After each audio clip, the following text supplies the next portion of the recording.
For an unsigned band in today's social media-driven society, it can be long and challenging as they try to make it out from the masses of other emerging bands, vying to make an impact on the music industry. Social media plays such an important role in everyday life, and with more industries turning to it as a place to make a name for their business, the music industry is no different. With big-name studios throwing money at platforms such as Facebook to promote artists who are more likely to generate them money, it can be difficult for new bands without such backing to break into the industry. This is one band's story. I'm Paddy Clarke. I've been playing music seriously for about 3 years. But over the last, I'd say, year or so, I've joined with a few friends to form a band called Paddy Clarke and the Fancy Rats, and we're having fun.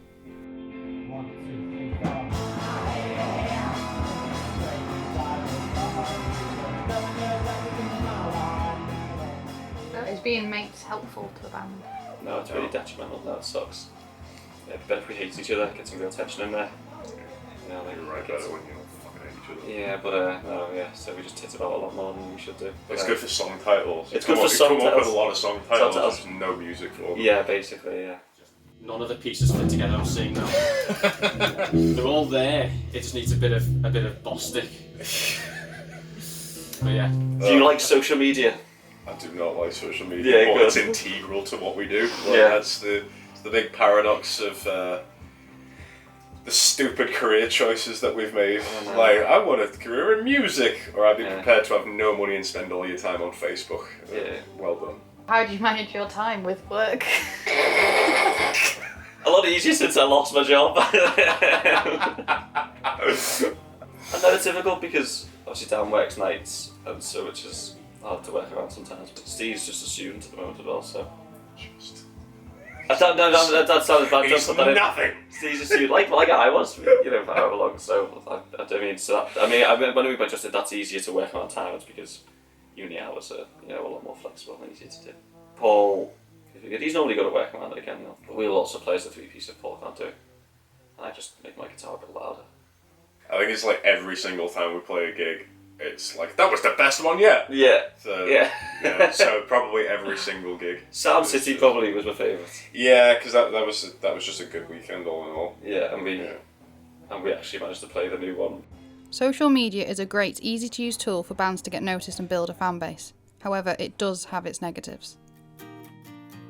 I'd put something on the Facebook page like a reminder of a gig or just an update on what we're doing. But Facebook algorithms are designed to promote pages that essentially are paying for it over pages that aren't. So you can see that this one absolutely stacked it. I only got 119 reach and 17 engagements. And that is because I put it on during the afternoon at a time that just is not very good. And I knew I was doing it, but I needed to put something else anyway.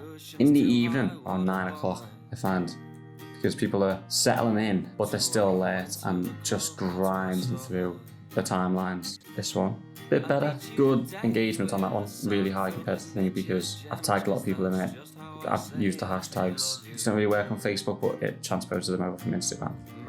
And I've got a goofy picture of George Ezra because, I mean, we really will. Look at the state of that. So what we thought we'd do is when we actually released the new single, Stop Crying, You Could Be On Fire, we did a low budget video with it. Took off my antidepressants and glasses, now the sky is bright.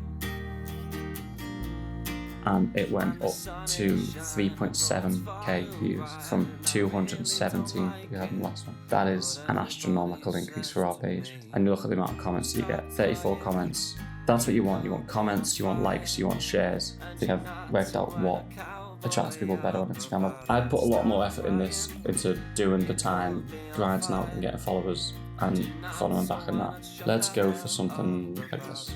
View insights, so you can say just the amount of discovery that's account reach, and that I like that it on Instagram tells you how many weren't following you before. You can also promote on Instagram. Everyone wants money from you. Everyone wants money from you, and if you haven't got the money to do it, you're not going to make it. Is what the ideology that they are trying to spread is. So I'll post it on the first sort of window when the activity is really quite high and the engagement time Facebook, and then I'll wait for the next one and I'll share it then on my Facebook. And then sometimes I'll ask my mum to do it on the next one.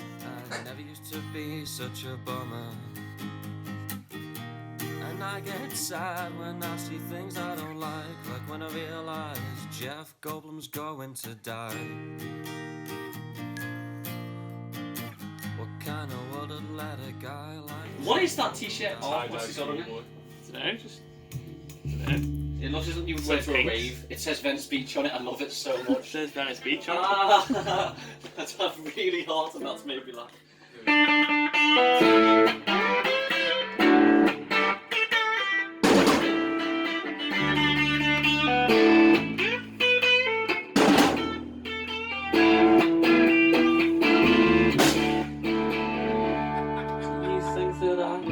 Pick you up,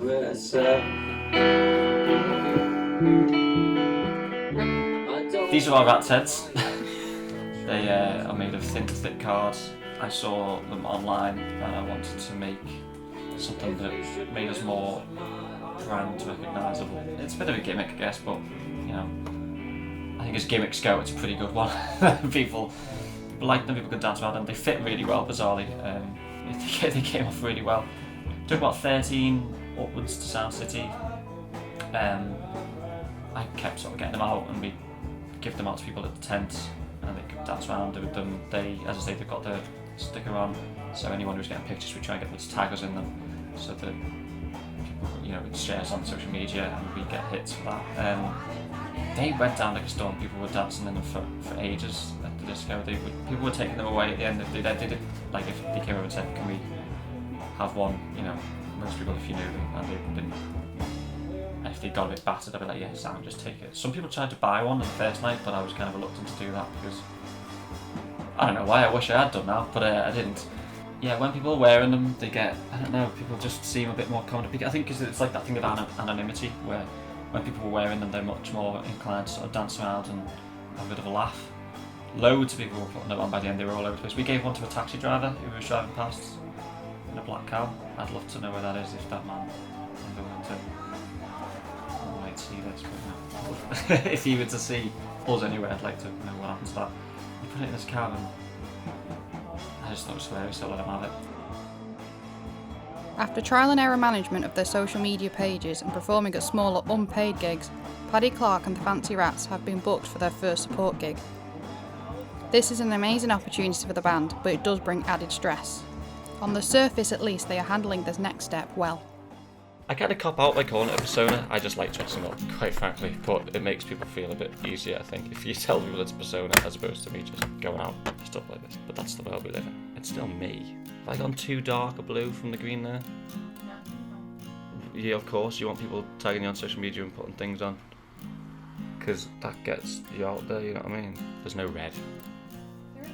Half time. People need to share music online because you don't make any money out of this. Look at me, paint my face up for not making any money out of it. At one point you do need to earn money out of it if you want to keep doing it, because the real world is just a massive pressing machine that just squashes you down like a series of lemons tied up in a box with twine.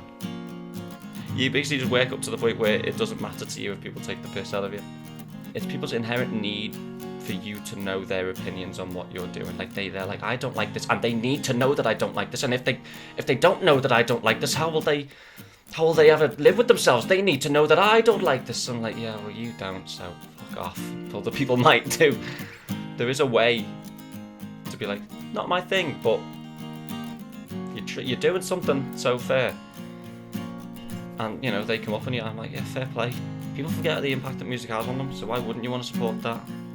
Don't underestimate the effect that music has on people's lives and how it can help people. So do what you can to support the people that you need. So the Coast Guard pulled your arm off, pointed with it towards the car park, and we walked arm in arm in arm in arm in arm in like some kissed families, booed and hissed, and screamed and spat at us, going, there goes the neighbourhood. I think the memories keep going well.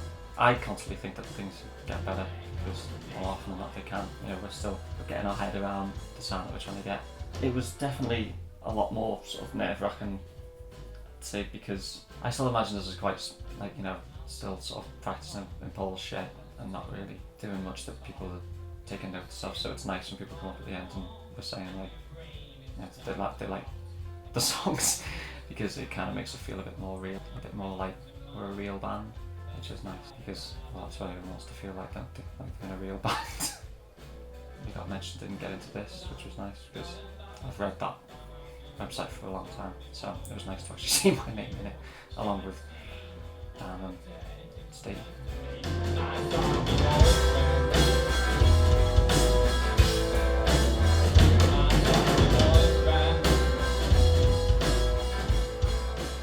The album that we recorded back, a few months ago now, is pretty much nearly finished as well, so it was kind of everything that's coming together at the same time really, which is nice. With this, it's going to be really, I really want it to be so perfect because I think it's been so long coming that we finally put something out that's been made by, or been produced by someone proper and released in something that you can call an album that you've kind of funded yourself is a bit different because well, this feels real, and if it doesn't go well, it's going to be a bit of a bummer. Although this is one band story, the steps and challenges are quite universal for unsigned artists. Paddy, Clarke and the Fancy Rats are slowly becoming more established within Liverpool, with a growing fan base and an album on the way. I'm excited for the future. It can sound like I'm not a lot of the time because I am a miserable bugger. But you know, regardless of what happens at the end of the day, for us, you know, not maybe, you know, like this album, whatever, say it doesn't do very well, but at the end of the day, we've been able to play with great bands and made some great friends, and that it's been brilliant already. So quite excited just to keep playing with some of the people that we've met and keep getting drunk with people and having a laugh. And if people like the album, then great. If they don't, that's understandable.